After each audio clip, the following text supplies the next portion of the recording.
fait longtemps, très longtemps, plus de 75 ans, Palestine, le peuple résiste et se demande qu'est-ce qu'on attend. Et dans le monde, la colère monte, Palestiniens ont maintenant... Vous vous demandez sans doute ce que font des militants pro-palestiniens devant un salon professionnel dédié à l'industrie spatiale. Si nous sommes ici, c'est pour dénoncer la présence d'entreprises qui, sous couvert de faire avancer la conquête de l'espace, collaborent en réalité à la colonisation d'un territoire qui est bien sur Terre et se rendent complices d'un génocide auquel nous assistons chaque jour à travers les écrans de nos smartphones. En effet, à la Paris Space Week, des représentants d'entreprises qui collaborent étroitement avec la machine de guerre israélienne se sont donné rendez-vous. Parmi elles, des grands groupes français aux noms bien connus. Airbus, qui collabore avec les entreprises d'armement israéliennes Elbit Systems et Israel Aerospace Industries. Dassault Systèmes, dont les logiciels sont utilisés par toutes les principales entreprises d'armement israéliennes, et Dassault Aviation, fournisseur historique de l'armée d'occupation.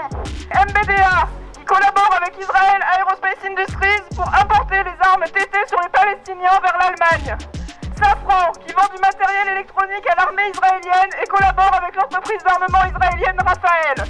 Thales, qui fabrique des drones avec Elbit au Royaume-Uni et exporte du matériel militaire vers Israël.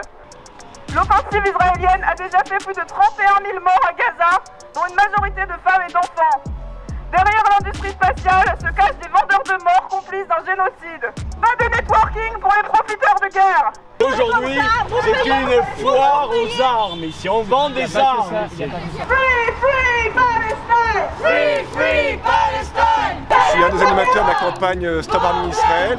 C'est une campagne, un appel qui est lancé par les syndicats palestiniens le 16 octobre 2023. Et plus de 30 syndicats palestiniens nous demandent une chose dans le reste du monde, c'est d'empêcher toute fabrication et tout envoi d'armes à destination d'Israël. C'est 20 millions d'euros d'armes qui sont vendues à Israël, c'est énorme, c'est 200 millions en 10 ans, c'est l'année dernière 8 fusils d'assaut par exemple pour tuer les gens, c'est effectivement des licences qui sont accordées et c'est énormément de partenariats. Libérez Gaza! Libérez la Palestine! Libérez Gaza!